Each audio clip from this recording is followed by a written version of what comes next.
The TBA's 2020 annual report highlights the vital work the TBA have undertaken in the last 12 months to ensure a robust and sustainable British breeding and racing industry in 5 key areas. The first of these key areas is protecting the diversity and promoting the development of the thoroughbred breed. The Great British Bonus Scheme was developed by the TBA and launched in June 2020. We manage the scheme and it has helped support the whole industry in a challenging year, paying out in 2020 over 1.6 million in prize money bonuses to owners, trainers, jockeys, stable staff and breeders, and positively impacting on the sales prices of registered fillies. The TBA also worked with Great British Racing International on campaigns to promote British bred success, including the Great British Stallion Showcase, which supported British stallion stud farms during the pandemic. We also continue to recognise and reward breeders and their employees through virtual awards ceremonies. It's nice to be recognised for years of dedication and doing what I love. The second key area is supporting breeders with continued learning and development opportunities. Physical events were replaced by educational webinars, and this broadened their reach and accessibility. The Entry to Stud Employment Programme continues to provide practical work-based training for anyone wishing to pursue a career in the thoroughbred industry but who lacks the relevant experience. Supported by the TBA and Racing Foundation, the course went ahead at the National Stud in October and is providing a vital pipeline of new entrants into the industry. This course was truly fantastic through and through. It's taught me things about myself and given me the confidence I really didn't have. I hadn't had any contact with horses since I was a little girl. I couldn't even remember how to pick out feet or put a bridle on, and I have learnt so much more. I couldn't believe it when they told me my placement was at Godolphin. Perhaps I need to believe in myself a little bit more. I actually thought they were joking. It was just wonderful. I am literally living my dream and I couldn't be more grateful. Thank you for the opportunity. The third key area is community. In what was a challenging year for us all, due to a wide range of uncertainties from COVID-19 and from Brexit, the TBA acted fast to produce the guidance and support breeders needed during this difficult time. The COVID epidemic hasn't been easy for any of us, and in response to the epidemic, the TBA liaised with government departments and veterinary and transport sectors to produce a set of protocols and online resources for the safe continuation of the thoroughbred breeding season. And we were delighted that was able to continue last year and into this year.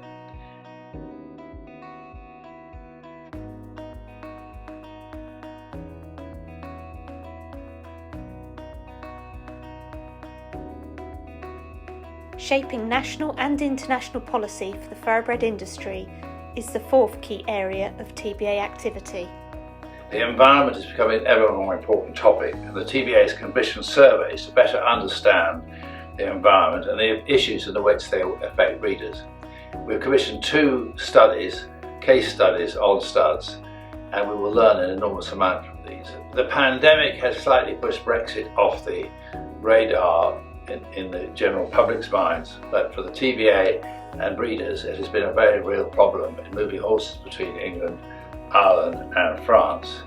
The Thoroughbred Industry Steering Group, in which the TBA is heavily involved, has tried to coordinate work in a number of policy areas, including that horse movement, transport, trade and taxation, and the VAT issues, which I know have troubled many of you. It's not easy, and I appreciate everyone's efforts to try and move horses this year. The fifth area is equine health and veterinary research, and throughout 2020 the TBA continued to support breeders and their horses in their care through equine health and welfare initiatives, including the use of abortion subsidies as well as funding veterinary research. We have also worked closely with Weatherby's on the digital equine movement system and equine premises numbers to support the Horse Welfare Board strategy to improve traceability throughout the lifetime of a thoroughbred. Veterinary research is a vital part of the TBA's role and will continue to be so, with Mandy de Mestre continuing to develop her groundbreaking studies on causes of early pregnancy loss. I guess the take-home message is that this is where we started from, where we knew very little about underlying causes of pregnancy loss. And through the identification of these aneuploidies, we've over doubled sort of our understanding here of an underlying cause. In what was a challenging year for everybody, the TBA team has worked tirelessly in providing the support and guidance that our members have required. Your support through our work remains absolutely vital, and the TBA would like to thank all the individuals and organisations who continue to finance our work through membership subscriptions and through the sales levy. We are also very grateful to the grant funding we receive for our strategic activity from the Horse Race Betting Levy Board and the Racing Foundation.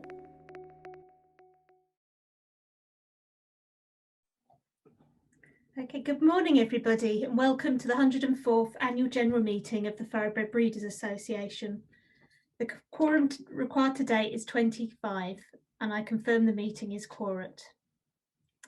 My name is Claire Shepherd and in my role as Chief Executive of the Thoroughbred Breeders Association, I'll be taking you through the formal business of the meeting, the agenda for which has been sent out in advance to all members with the formal notice of the meeting. There are a number of items today requiring audience participation. We'll be using an online poll as this is a virtual meeting for agenda items 1, 3, 4 and 6. Details of how these work have been circulated in advance to all registered members who can vote. We'll be announcing the results of these polls rather than displaying them on screen, as we also count the proxy votes received in advance in determining the outcome. All results will be published after the AGM in the members area of the TBA website. And I can confirm 6 proxy forms have been received, with all of them allocated to the chairman.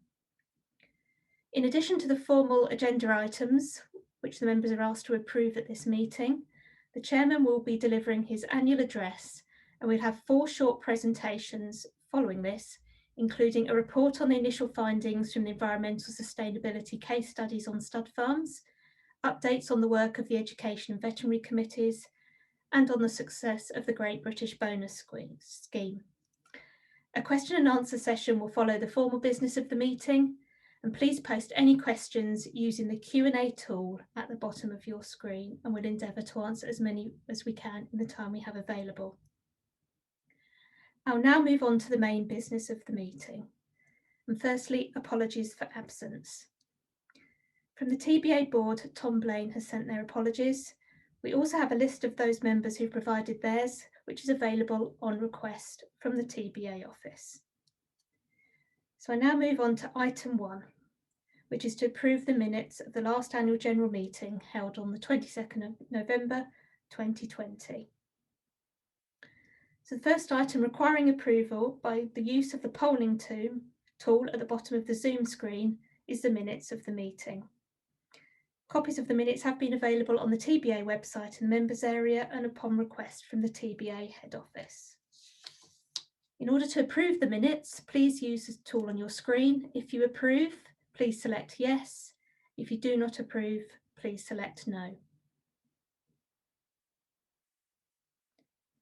Thank you. The minutes of the last annual general meeting are therefore approved.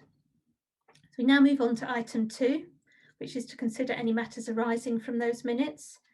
There were no matters arising to report on, and therefore we'll move on to item 3, which is to receive, discuss and adopt the report and accounts for the year ended 31st December 2020. Copies of these are available on the TBA website in the members area and on request from the TBA head office. I am pleased to report that our auditors Price Bailey reported another clean audit this year. In 2020, the board's policy was to fully distribute the incoming resources in support of the TBA's objectives. The association's total income amounted to 1.55 million, which was up from 1.45 million in 2019. After total expenditure of 1.53 million, this resulted in a small net surplus of resources of £21,243. Our resilient income in 2020 reflects that we received the payments from the 2019 sales levy year in 2020. With the onset of the COVID pandemic in March 2020, the TBA trustees reviewed our expenditure plans and made savings to ensure we will have sufficient reserves to continue our core charitable projects in the years ahead in the event of a decline in sales turnover and thereby sales levy. The sales levy remains the main source of our income, and I record the board's thanks to Tattersalls and Goffs UK for their support in collecting this essential funding for us, and to all the breeders who support it. We'd also like to acknowledge the Racing Foundation Horse Race Betting Levy Board for their valuable grant funding. Our other sources of income are membership fees and the foal levy collected by Weatherby's. I'd like to formally move that the report of the board and statement of accounts for the year ending 31st December 2020 be received. This has been proposed by Peter Mendham and seconded by Philip Newton.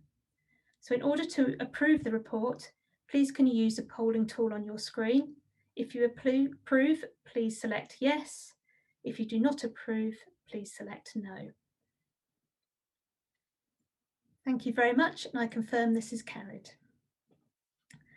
So we'll now move on to item 4, which is to agree the subscription rates for 2022. And these rates need to be ratified at each AGM. At the 2020 AGM, the membership agreed to introduce a new associate subscription in addition to our full membership offering.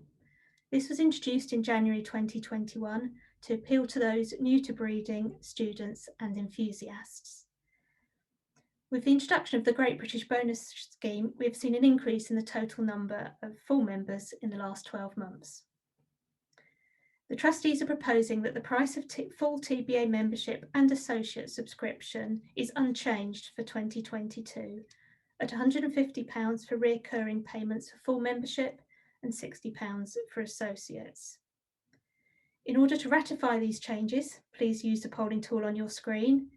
If you approve of no increase in fees, please select yes from the polling options. If you do not approve, please select no. Thank you. I confirm these changes are all approved. So moving on to item number 5, to re-elect the auditors.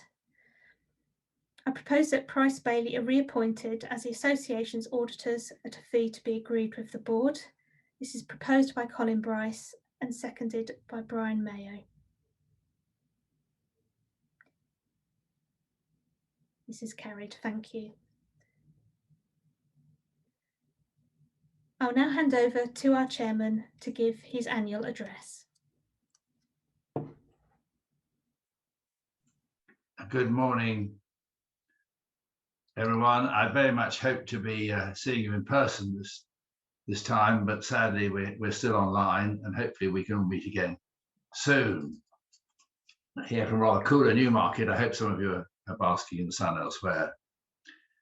This last year has been a time when the TBA's relevance to the industry has been demonstrated time and time again. Rescuing last year's covering season and keeping the movement of horses and people active through the COVID pandemic and Brexit have been obviously at the top of our priority list. The TBA team, while mostly working from home, have kept our website and information pages on this and other issues updated almost daily. And communication with the auditor has been essential in informing us of your concerns and helping us work with the government and the BHA to find ways forward.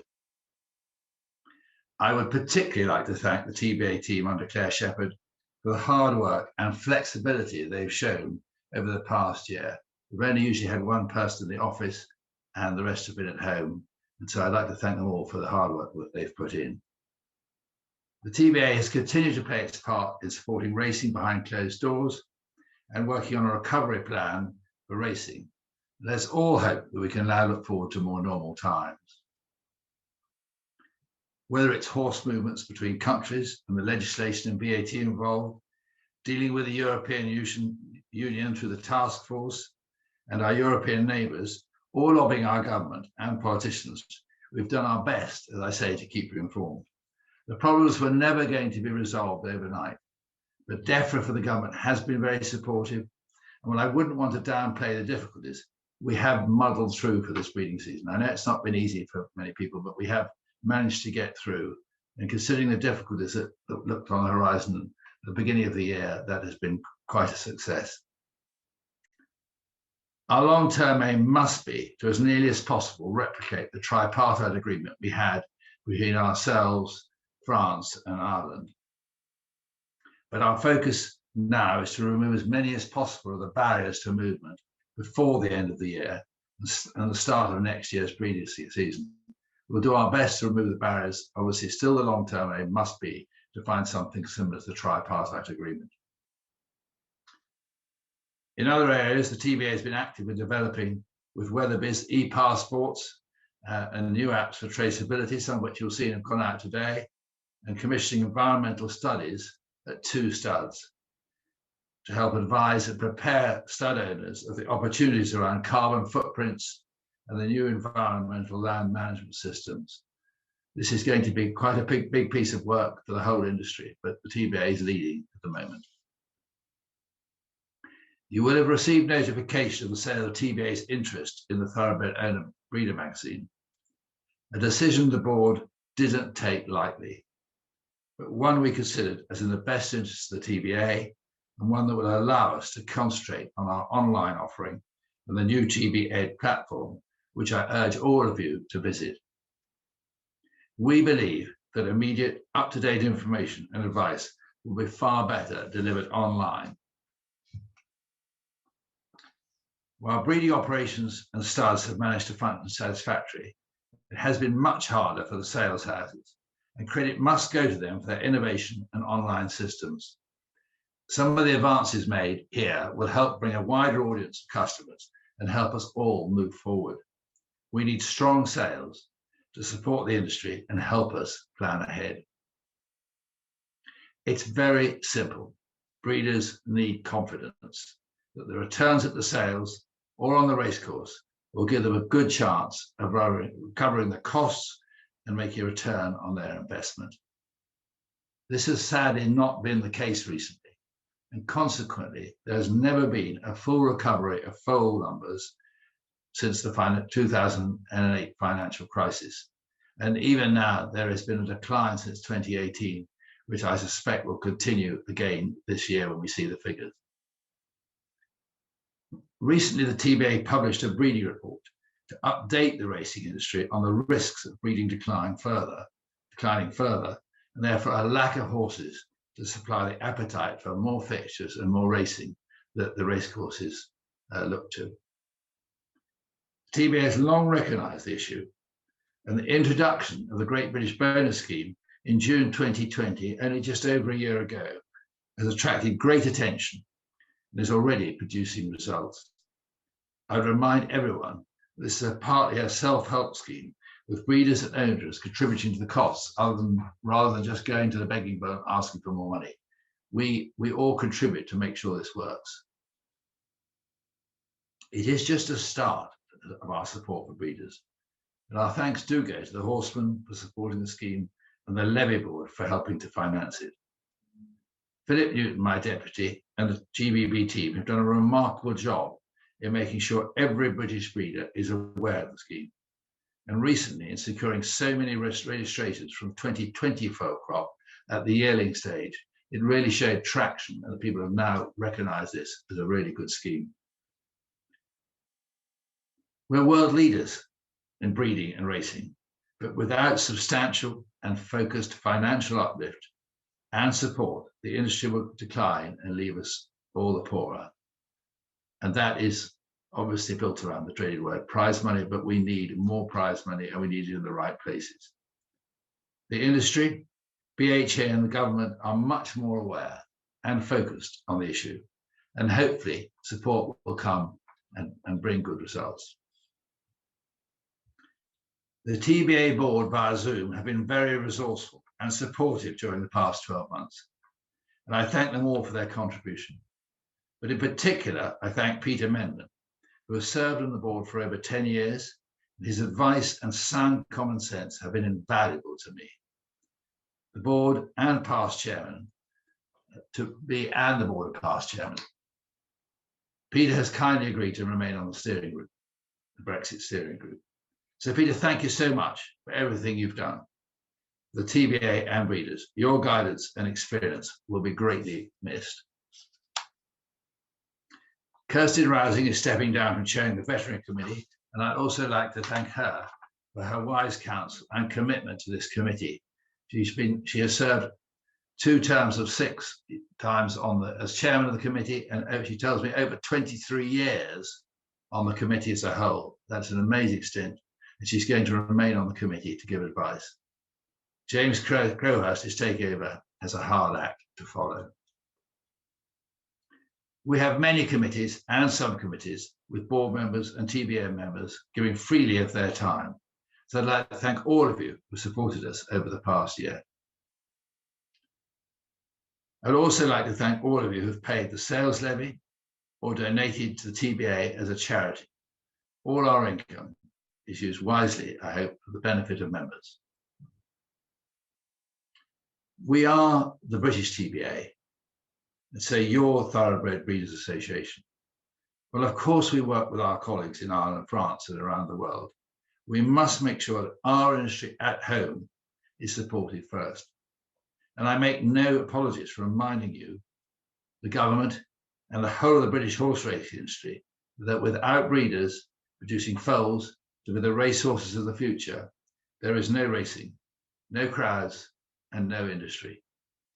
We will all work hard to secure the future of British breeding for generations to come. Thank you.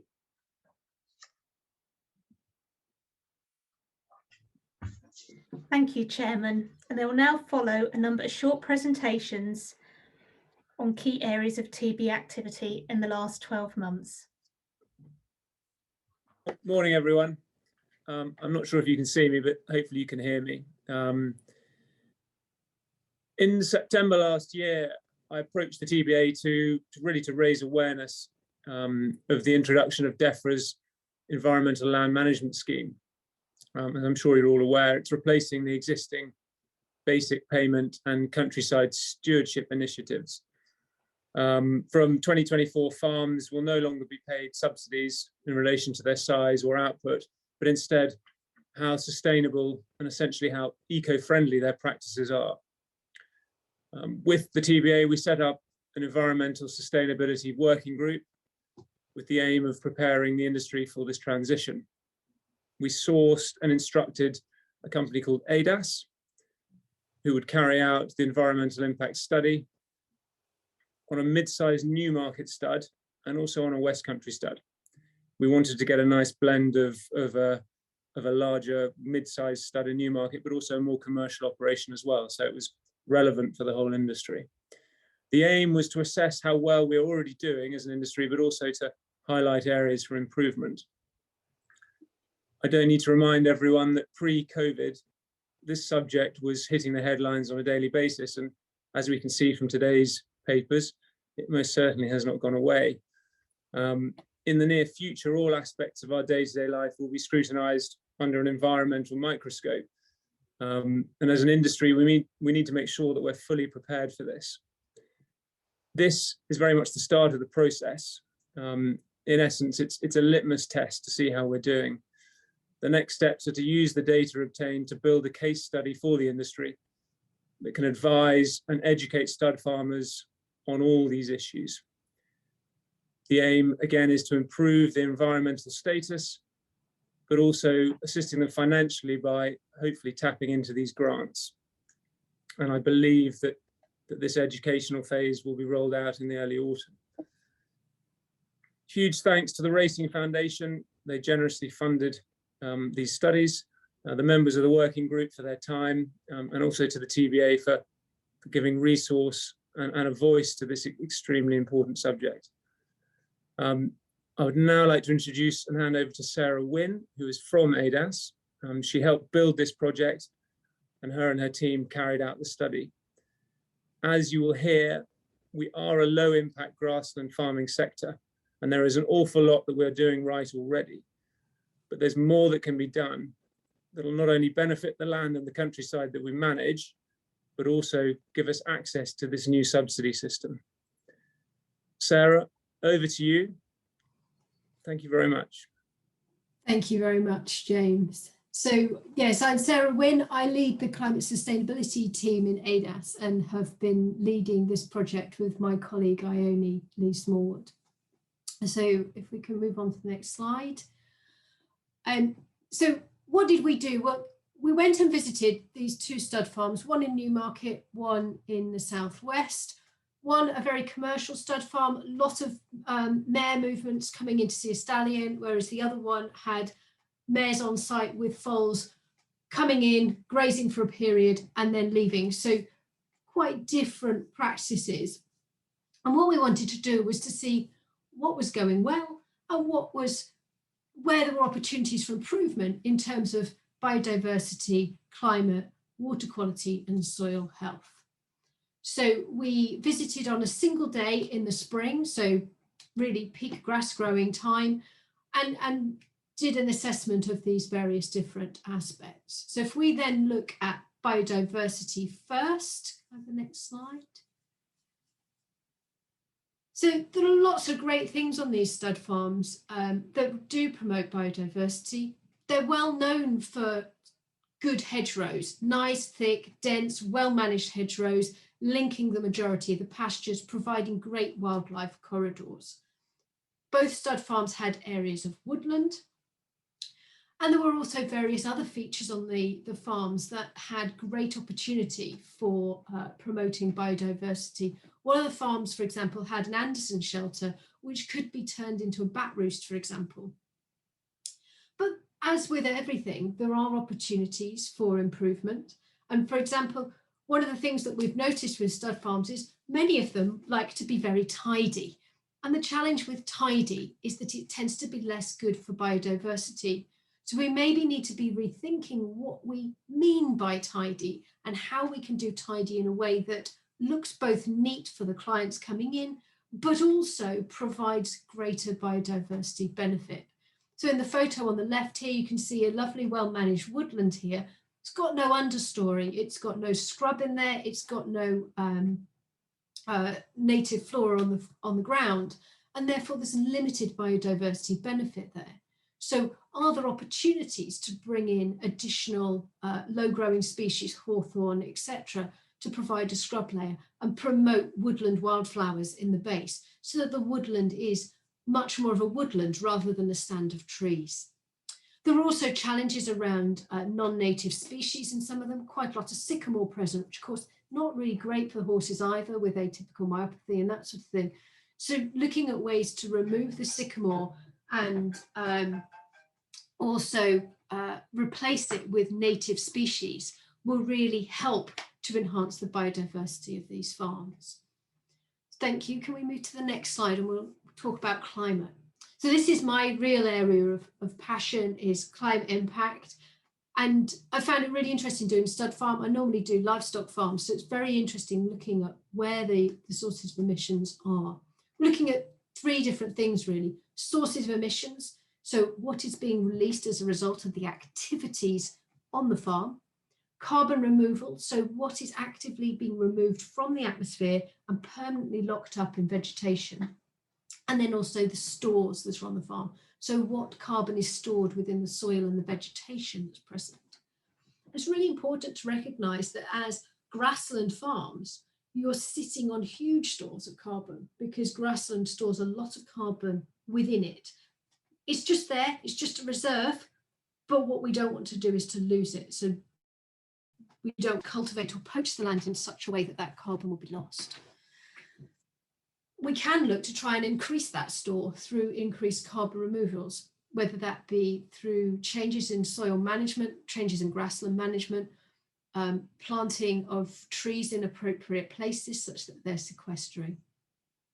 And then the final piece is looking at the emissions. And these graphs on the left here show you the sources of emissions from the 2 different stud farms. Stud 1 was the smaller stud in terms of horse numbers. They're both about 200 acres, but this one had about half the horses present that stud 2 did.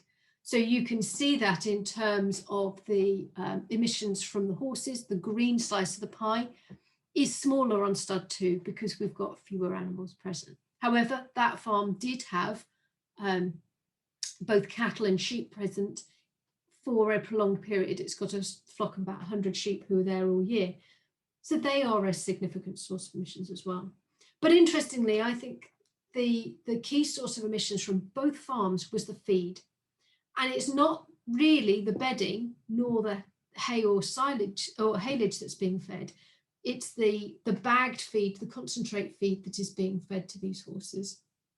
On both farms, the concentrate blends contained soya with no designation of where that soya has come from. So we've assumed generic UK soya, and the majority of the soya that is used in the UK comes from South America and is linked to deforestation in parts of either Brazil or Argentina, and therefore has a high embedded carbon emission with it. So the key take-home message on that aspect is look at the feed that you're providing your horses. Does it contain soya? If it does contain soya, speak to your feed manufacturer and find out where that soya is from and encourage them to be using sustainable soy that's either certified from a sustainable source or coming from somewhere like Europe. The other area that was of interest, particularly on stud 2, where we had a commercial stallion standing, or a number of commercial stallions standing, and therefore a lot of mare movements, was the emissions from the transport of the horses. Now, to prevent double counting, we have only included emissions from movements onto the farm, assuming any movements off the farm are the responsibility of effectively the next footprint. But even looking at effectively only half of the movements, they still account for the vast majority, over a third, of the emissions from that farm. And it's going to be a real challenge to tackle those because they are single mares moving from isolated locations. How can we look at pooling mares together, improving efficiency of transport, etc.? But if you want to reduce the carbon impact of the stud farms, looking at mare transport is going to be really important. Okay, can I move to the next slide? So let's look at the soil. Generally, great practices around soil, good sward cover, no bare patches, regular overseeding, using harrows, soil testing, and the low nitrogen usage, all great for the soil. There are things that are probably less good for the soil. The paddocks are all rolled to make sure they're smooth and even for the horses so that you've got reduced risk of injury, but that does carry with it a risk of compaction. They tend to be grazed in a set stocking manner whereby the horses are on there in the summer, tend to be on the same piece of land through the whole summer, graze it fairly tight, and then it's rested over winter. Ideally, you want to be using rotational grazing, allowing the grass to come up, keep a much longer sward length, and rotate them in very quickly and out again. Not always practical on the acreages that we have on the stud farms, but something to consider. There's also very little return of organic matter. There's a little bit of topping. One of the stud farms did harrow in some of the manure, but the other removed all the manure. So really there's an opportunity to increase the amount of organic material that is added back into the soil through composted manures or through importing of compost, just to try and increase the organic content. Okay, next slide. So water was the next area we were looking at, and there was only one of the farms that actually had watercourses present. The majority of them had well-fenced watercourses, so there was either a post and rail fence or a hedge protecting the watercourse and allowing riparian vegetation to grow. One of the watercourses on the farm, though, did have access for the stock, and you can see that in the bottom right-hand photo. So they were able to walk down to the water, poach the bank, and risk sediment getting into the water, and also there's the risk of fecal contamination as well.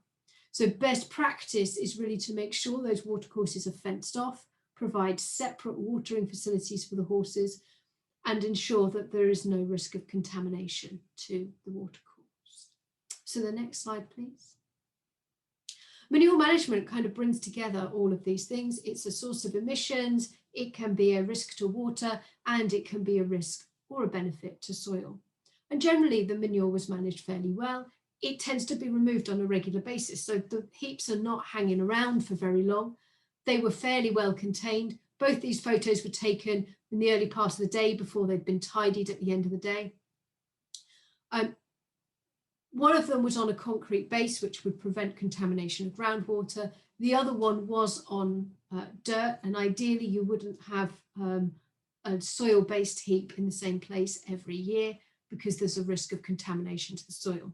However, these heaps are predominantly bedding with a little bit of dung and urine in, and therefore the risk of saturation from rainfall and then runoff is very low because of that proportion. But if these were heaps that were staying here for longer or had higher proportions of manure in them, then you would be wanting to potentially look at the storage in a better way. So if I just bring this all together in my final slide, really, when we're looking at the opportunities for the future, we need to look at the farms through multiple lenses. We can't just look at soil or just water or just climate. We need to look at everything together and think about what it is that you're trying to achieve with your farm. So if you're looking to get a grant or funding, what do you actually want to achieve? And then look for a grant that will support you in doing that. Don't try and fit a grant to your land, do it the other way around. There are a number of grants that are available at the moment. So the Woodland Creation Grant was launched in June, and it funds the creation of new woodland to achieve net zero, which is a climate goal. It's competitive and needs to deliver clear climate resilience, water quality, social benefits. So it's looking at multiple things, bringing together. There's the Sustainable Farm Incentive, and that's going to make payments per hectare of woodland for increasing connectivity, woodland ride management, etc. So it's really around management of the woodland. There's also woodland improvement grants that are coming available. You'll need woodland management plans in order to do that, but it could help to part fund sycamore removal, for example. And then enhancing your grasslands and improved grassland management is likely to be supported through things like the ELMS scheme. And as we go forwards and the ELMS scheme becomes clearer, it's expected that a lot of the good management practices that you have in place could be supported by ELMS going forwards. Thank you very much. That is all from me.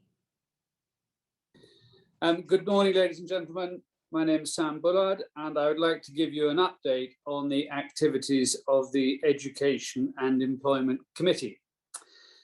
The first slide refers to the Entry to Stud Employment Programme, or the E2SE, which is funded by the TBA and the Racing Foundation and delivered by the National Stud.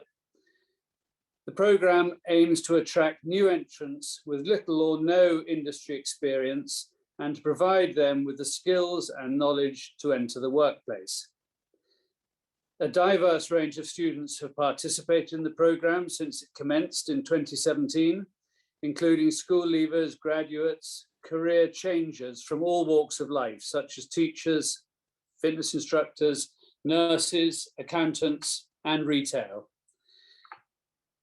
Following 2 pilot courses of 12 students in 2017 and 18, the number of students on the course was increased to 20 for the 2019 and 20 courses. However, following a detailed review of the course and the retention rate in the workplace, the TBA accepted the National Stud's recommendation that the 2021 cohort should be split into 2 groups of students to improve retention, with one smaller group of students with no experience starting in September 2021, and the second slightly larger group of students with some experience starting their course in October and running until the December sales. To date, 70% of those enrolled in E2SE have completed a level 2 diploma in work-based horse care, and 71% enrolled in E2SE since 2017 are still working in the breeding and racing industries. Can we have the next slide, please, Olivia? As part of the Entry to Stud Employment Programme, the TBA has worked with the National Stud to develop a clear pathway of learning to enable stud employees to achieve qualifications and gain skills and knowledge that would help them get the best out of their working life on the stud and progress. The purpose of the pathway is to demonstrate that there are opportunities to develop a career in the breeding industry, and its development has been supported again by the Racing Foundation. And the third slide, please, Olivia. On May the 4th this year, the TBA launched what I believe is one of the most exciting initiatives that we have done for some time, which was the online learning platform known as TB Ed.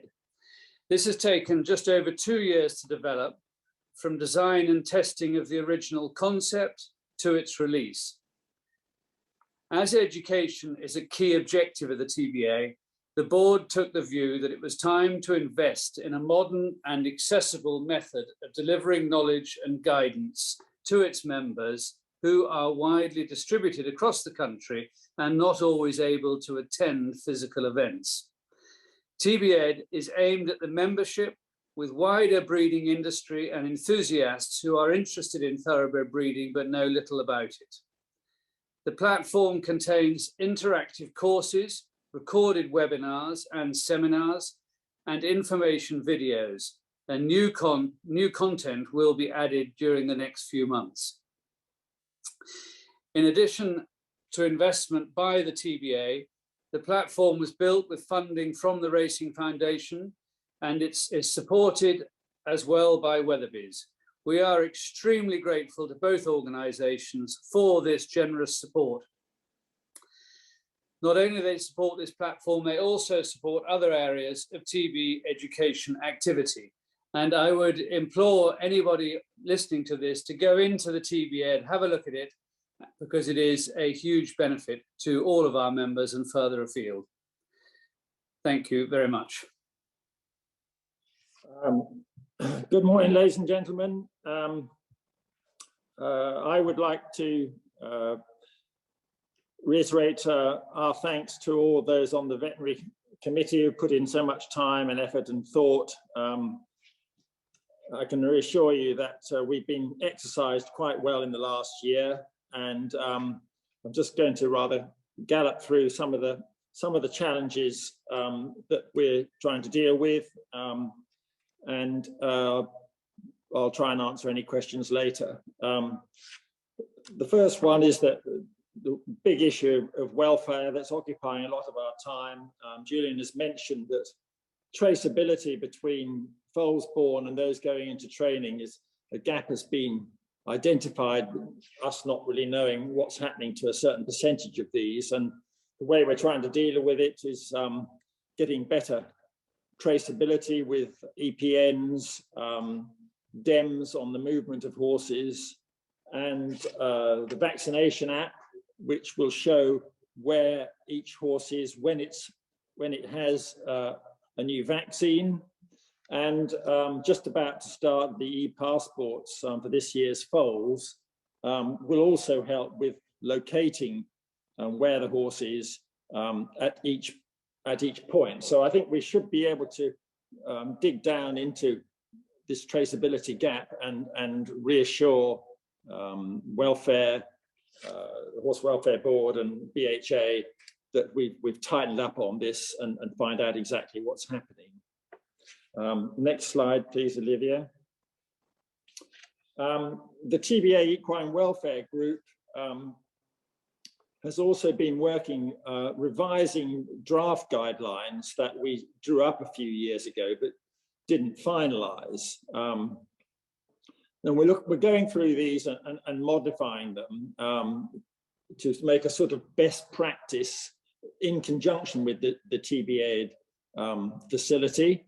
And these will be in addition to the statutory DEFRA legal guidelines that exist for all animals in the country, but we're trying to put some flesh on those to help members and associates with any definitions and modern best practices. And we're doing it with a particular reference to sort of handling and restraint and management of our young thoroughbreds and mares on studs to all go in with this life well lived as defined by the Horse Welfare Board.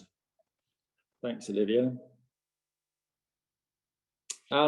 Many of you will know that several independent studies over the last 3 or 4 years have pointed to an increase in inbreeding recently. The thoroughbred, compared to many other horse breeds, is sort of mid-div previously on studies that were done without modern technology, and we weren't particularly concerned. But the recent increase in mare numbers per stallion and shuttling probably contributed to an increase in inbreeding, and we do not want to get to a state where physical abnormalities or very subtle declines in fertility or something are upon us without us realizing what the causes are or have been able to do something about it. Any of those of you involved with warm bloods will know that the fragile foal disease is a huge problem for them, and warm bloods may be carriers, and in which case you do not want to mate a carrier warm blood mare to a carrier warm blood stallion.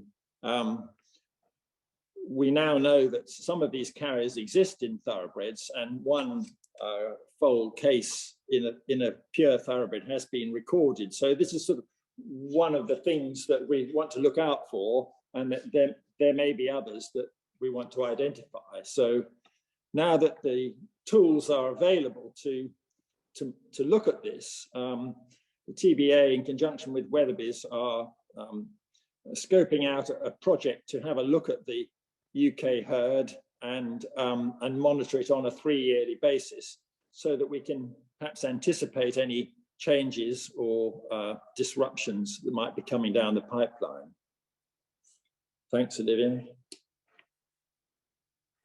In infectious disease, since the sad demise of the Animal Health Trust, the BHA and the HBLB have stepped in quickly to retain personnel, and I was part of several committees to look at what was best going forward, how we had a sort of clean sheet.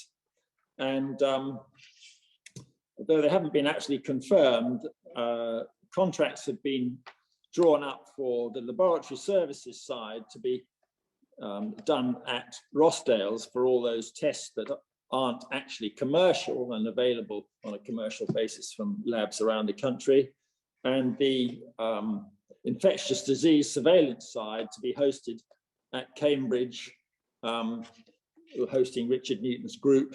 And I think this is all going to fit very well going forward. On specific diseases, we've tried to assess the level of threat from West Nile virus. We all know that we've been expecting it to arrive in the last 10 years and still hasn't. It's a summer disease transmitted by midges and birds. It also affects humans.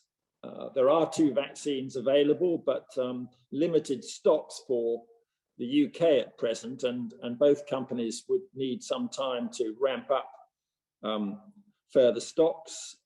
There is no vaccination for humans, so we're still in a watching mode. We hope it doesn't turn up this year, and we've stepped up monitoring and awareness amongst equine vets to look out for any possible cases. We will all know about the African horse sickness outbreaks in Thailand, with a very, very high percentage of mortality.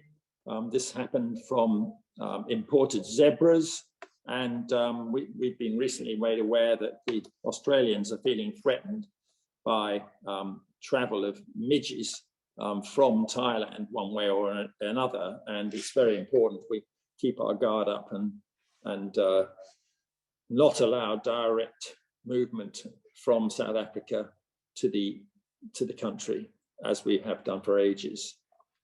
With CEM, there's a small outbreak in Devon, which has been contained and controlled with very good acceptability from the people concerned. It was not in the thoroughbred. It was a stallion that's not covered previously and looked like it's being tidied up quite properly. And many of you will be aware of the large outbreak of neurological EHV in show jump in Spain, which was particularly poorly managed and did cause some problems on the continent, but we're pleased to report that it hasn't appeared here with any link. And I'm told that the British show jumpers acted with very prompt action at the time, and their part of it was well managed. Thanks, Olivia. Julian has mentioned that about the reduction in movements. We're working hard to try and bring around a replacement for the TPA.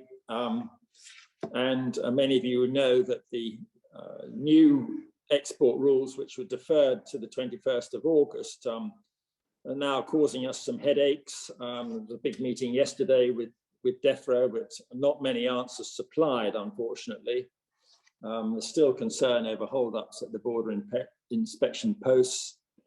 And we are working on the possibility of a sort of high health breeding situation using the new e-passport and the code of practice to try and replicate the TPA. We've also been told that now that Brexit sort of drama has been over, that the government may look at new import rules for horses and other animals, which would be very welcome. And we hope we're going to join in with the non-thoroughbred side to consider producing something that is better than what we've had up till now. And DEFRA also, now have left the EU, planning to make their own rules on equine transport, which have been somewhat fractious so far, but we're hoping good consultation is taking place and get some sensible decisions. Thanks, Olivia. On industry matters, the BHA Veterinary Committee are planning some minor changes to flu vaccination rules. I think these changes should be enacted in August to produce boosters at 6 months rather than 8 months.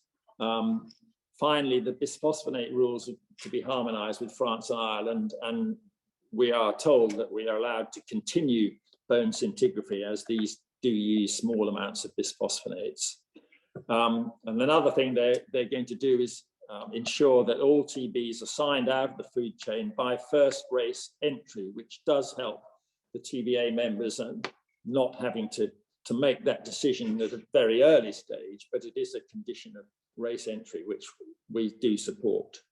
And we have a meeting with James Given, the new BHA veterinary advisor, this week. We do meet with him regularly, and we will again bring up Regumate because we still have different rules between France, Ireland and ourselves, and it's very much on some of our members' minds. So we're still pursuing that.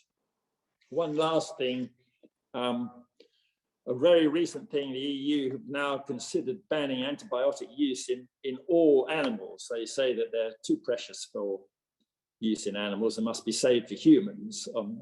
Now, I know we're not in the EU, but should they actually manage to do that, it would be catastrophic for animal welfare.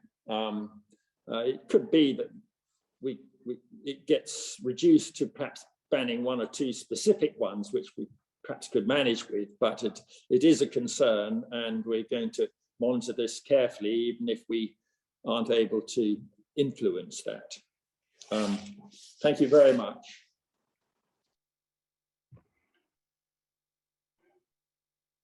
Morning, everybody. As the screen said, I'm Philip Newton, I'm Deputy Chairman, and I have responsibility for the management, marketing and comms of Great British Bonus. And that if my screen goes dark, it'll be because Olivia has cut me off, because my natural enthusiasm and excitement for this scheme knows no bounds, and I could keep you here until 3 o'clock this afternoon, but I'll try not to do that. A little bit of colour to help you with this is that Great British Bonus is not an overnight success.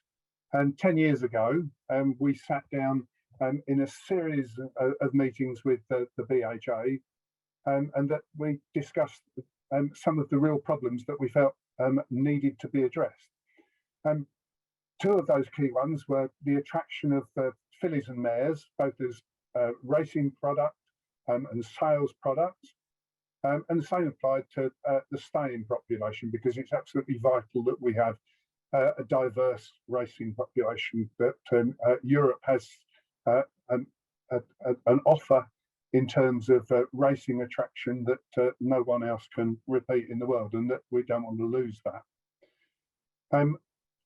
The first thing that we agreed that we could do was influence the racing programme, and the BHA were very positive and proactive in that, and that if you think back 10 years to and compare it now with the racing programme for fillies and mares, both on flat and national hunt, it's a completely different ballgame, and that fillies and mares are making their mark everywhere. But we weren't content with that at the TBA, and that MOPS came along. That's the Mare Owners Premium Scheme, the Elite Mares Scheme we tried, and that we also introduced our own marketing campaign of a very small budget with This Filly Can. At all of the time, the Great British Bonus was foremost in our ambitions and aspirations. Slide, please, Olivia. So I'm sure that you all know what the Great British Bonus Scheme is now. It's an industry-wise prize scheme with the primary aim of encouraging the breeding and ownership of British-bred flat and jumps fillies. There are 20k available for fully qualified fillies in eligible races, and that we launched a year ago on June the 1st. This is a scheme that was conceived and developed and promoted and delivered by the TBA. It absolutely came completely out of Stansted House, but I need to make the point that it was supported by the entire industry. Everyone has got behind this: the NTF, the RCA, the ROA, the PJA, the BHA, everybody. It's a self-help scheme with the breeders funding part of the bonus scheme, but without the Horse Race Bedding Levy Board support, we'd have got nowhere. And that they encouraged and supported us, and that we were able to launch it on June the 1st last year. Slide, please. Given that responsibility, we had to tick some boxes. What we had to do immediately was develop a management infrastructure, which, as I said, that I led, and that has been supported by all of the executive at Stansted House. And whilst we got it going, we had to build a brand, because one of the things that was absolutely key for me was that Plus 10, which is a poor and distant cousin of GBB, fell by the wayside because it didn't have a brand. And I hope and expect now that every time that you see the triangle with GBB on it, you know exactly what it is. So building a brand commenced. We had to create industry awareness. It's one thing having support from the industry. It's another thing making sure everybody knows that the scheme is there, and it's there to be capitalised upon. Marketing came into selling that opportunity, and that from a standing start in June last year, we really quickly got some traction. Supporting at sales was absolutely vital. That we said earlier on, or I said earlier on, that what we wanted to do was to make GB suffixed fillies that were fully registered for the scheme more attractive propositions as a racing and a sales prospect. And that we swung into gear at all sales there by producing collateral, hip stickers, box stickers, social media content, direct advertising, e-coms and the lot. And that reached out to breeders, owners and trainers. And that I have to say that it was fully and absolutely embraced. And that we're still on the journey. But I think that now we know that we really are making headway. Interestingly, our foals, our first year-on-year registration was 220 foals to yearlings, and that we achieved a 93% conversion rate of that. And so that it's clear that you guys out there as breeders understand the value of it, and it's also clear that the industry understands the value of it. Next slide, please. To some degree, this slide's out of date. Well, no, not some degree, it is out of date because we've moved on significantly now. We're not very far short of announcing £3 million in prize money and bonuses paid out, and that there have been over 117 flat wins now, and 80 jump wins.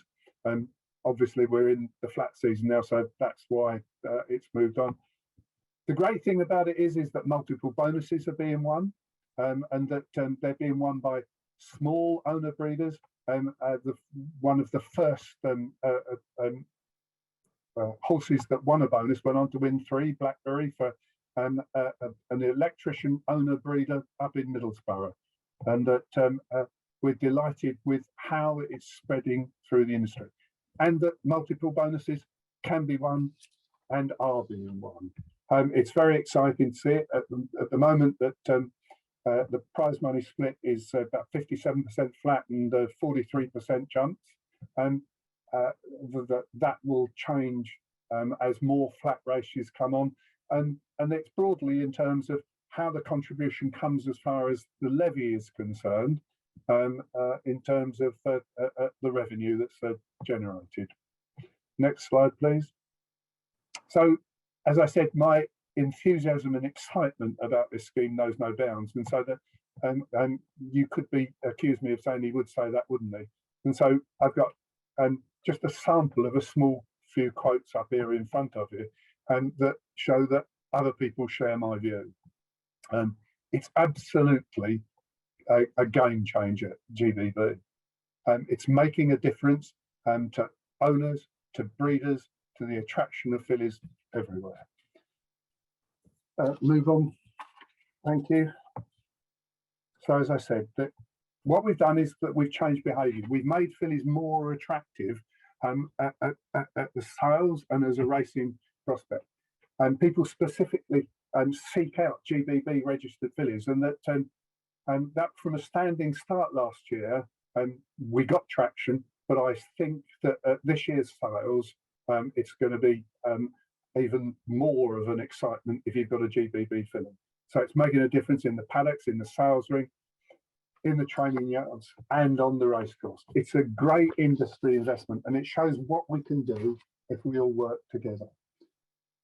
TBA members are significantly part of the support of this scheme. They are essential to the scheme, and it's a scheme that was designed and promoted with you in mind.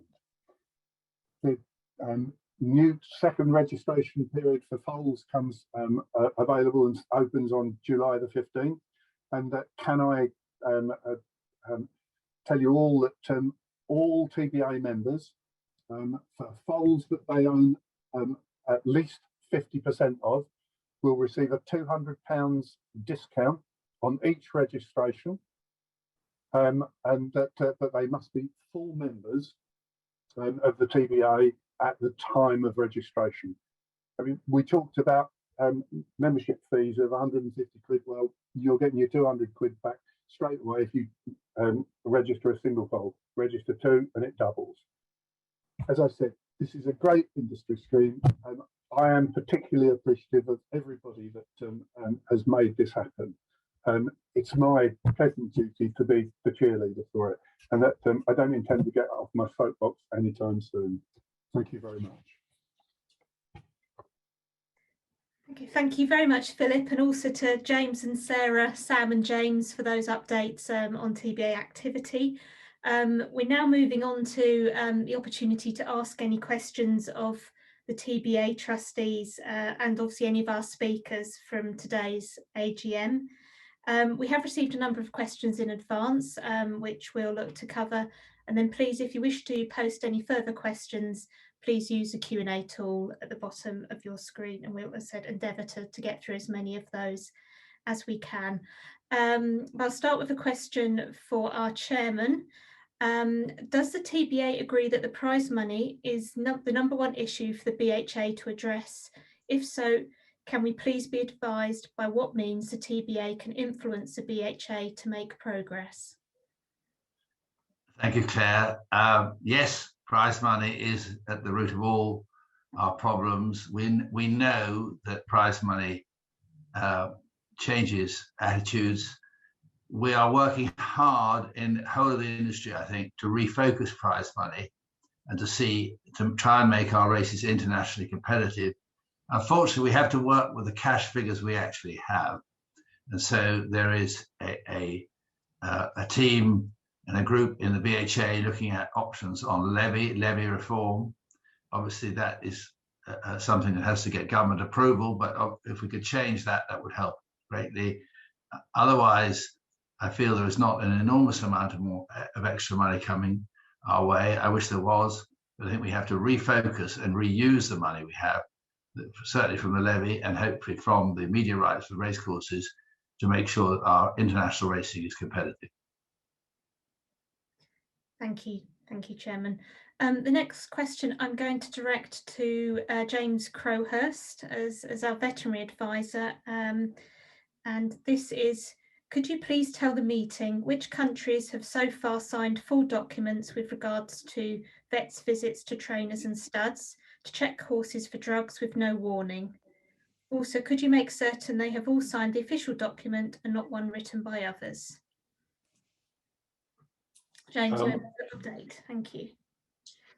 Claire, yes, this was slightly more of a question for regulators, and so I did actually email the BHA to help with an answer, and I hope that the answer fulfills your query.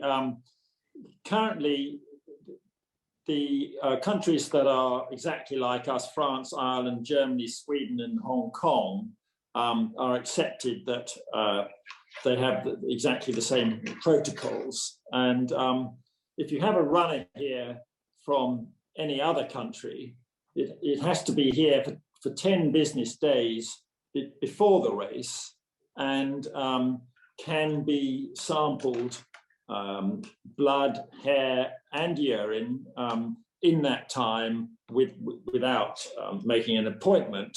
And you know, that's pretty rigorous, that, because obviously hair samples carry a long history of the horse's medication with that. So if that is helpful, that is what the BHA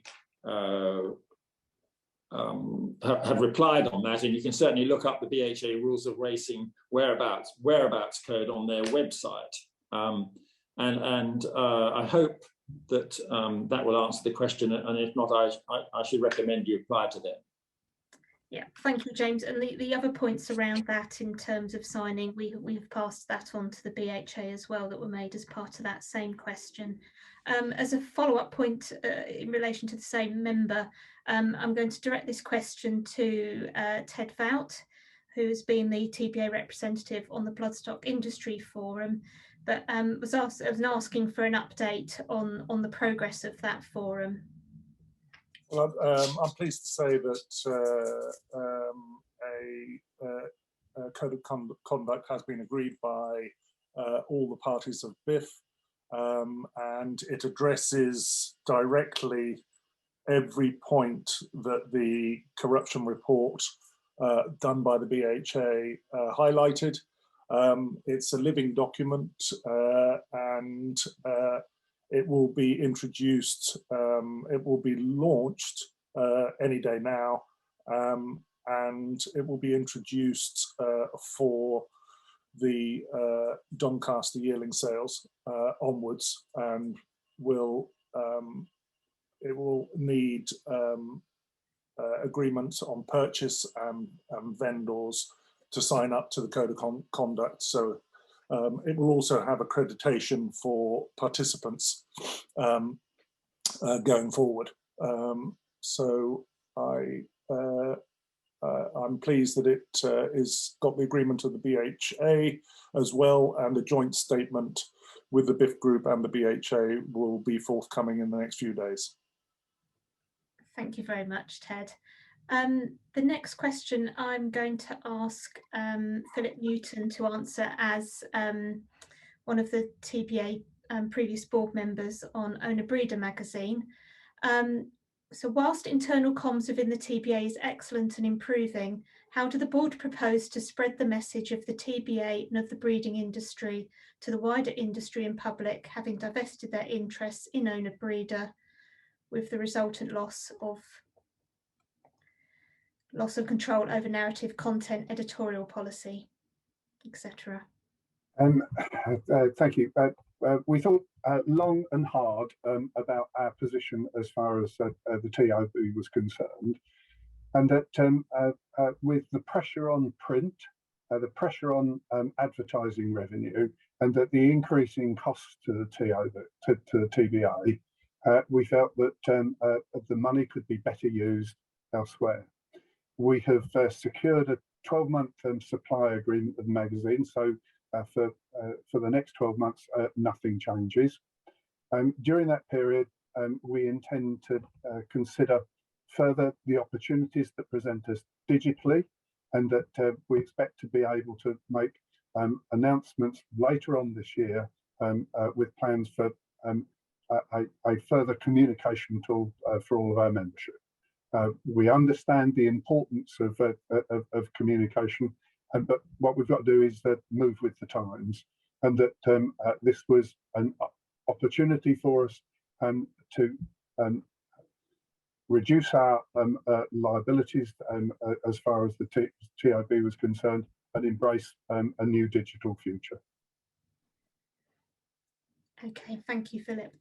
I'll move on. We've had a number of questions in relation to Brexit, so I'll perhaps take those all together. I'm going to ask Peter Mendham probably to help, certainly with the first couple.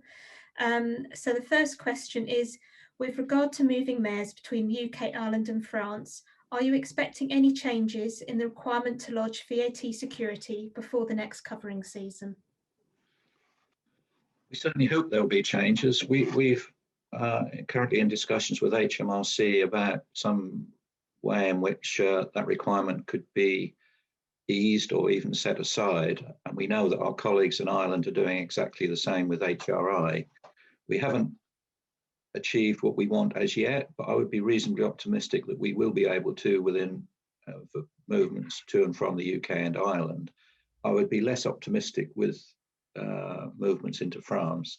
I think the process there is a little bit behind us. It's taken a while for our opposite numbers in France to realise that there is an issue. So I wouldn't be overly optimistic there will be something for the next breeding season for France, but I would be hopeful there will be something in the UK and Ireland. It's certainly not guaranteed, but as I say, I'm cautiously optimistic. Thank you, Peter. And a sort of follow-up from that is, I'm VAT registered in the UK. Can I still recover VAT charged to me in Ireland and or France? You can. It would certainly be easier in Ireland than it would in France, providing you're VAT registered. Whereas in the past, you could make the applications through an online portal. You now have to apply direct to the tax authority in that country. It works. It seems to be working pretty well with Ireland, less so with France, because I believe you have to have an agent in that country to make the claim for you. But it is still technically possible. But it will be much easier in Ireland than it will in France. And that would apply to any other European country as well. The rules will be slightly different in each country in terms of the process, but technically it will still be possible. Okay, thank you. And then we've had a question around the requirements for export health certificates with the introduction of new animal health regulations. So export health certificates will be changing from the 21st of August. There was a webinar yesterday with DEFRA which helped answer some of the questions. But the question we've had is around county parish holding numbers, which will be required as part of the new export health certification process. A number of stud farms will already have what are called CPHs because they have agricultural animals on site. We're looking to seek clarity from DEFRA on how to apply if you don't already have one, and so we'll be issuing further guidance on the new export health certificates and particularly around this process in the coming days, and we've asked for a follow-up meeting with DEFRA as soon as possible so we can get the guidance out to members as soon as we possibly can. So that will be to follow. We have a question, actually I'll probably direct this I think towards Sarah Wynn or James, so very happy to if either of you wish to answer this. With the phasing out of the basic payment scheme, is it likely that I'll be able to apply for government funding under the Environmental Land Management Scheme? Sarah or James, would you like to pick up that? Yeah, thanks Claire. There's actually, it's an interesting one because we at Shadwell, we've actually taken this on board. You can apply, there is a sustainable farming incentive pilot scheme for improved grassland. It also includes hedgerows. I went through it a couple of weeks back, and it's all about, it's quite simple measures that enable you to manage your hedgerows in a slightly different way, maybe cutting 50% one year and 50% the next. Talking about leaving some margins, we just asked the question, does a margin count as a laneway? So yeah, in answer to the question, yes. And it is relevant to stud farming. And I think probably the best way, whoever's asked that question, maybe if they can get in touch through the TBA, I'd be happy to share some information on it. And actually, maybe it's something we can send out in the next newsletter. Yeah, I know that we're looking at producing some guidance, aren't we, following on from the case studies? So possibly we could pick up that within that. Sarah, was there anything you wanted to add on that? I think James has covered it pretty well, actually. Excellent, good. Okay, so actually we've got Simon Cooper on our panelists as well, which is quite opportune as we've got a question on digital passports. So I'm going to bring Simon in for this. So given the cyber attack on CEPA, where all records appear to have been lost, will the passport paper system be retained as a backup? If not, how will loss of digital information be mitigated? Gosh, for the time being, paper passports are still required, certainly under EU law, paper passports. So we're still producing paper passports. We're not going to do away with them, and they are required. They're not a particularly good backup because actually we receive quite a number of fake and tempered passports. So that's the problem with them. In terms of the data, we have in place, I'm told, the best system available, which is Cloudflare, which protects our database. And because we also obviously, as part of Weather Business, there is a bank, and so obviously we need to have the best data protection and cyber protection systems in place. So hopefully that will answer the question, and we haven't yet been hacked, so fingers crossed.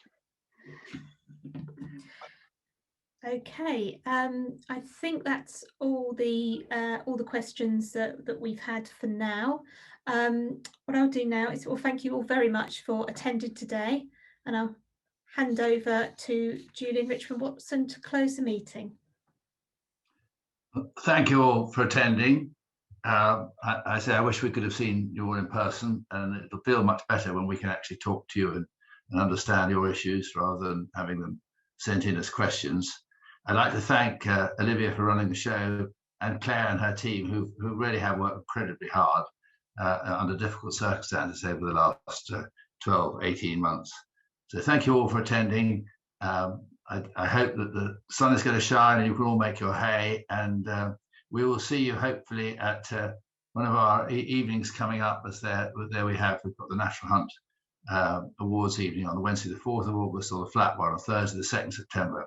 We're delighted. Please get in touch with the office and come and see us then. Hopefully we can meet in person. Otherwise we'll see you, no doubt, at the sales or at the races. Thank you all very much.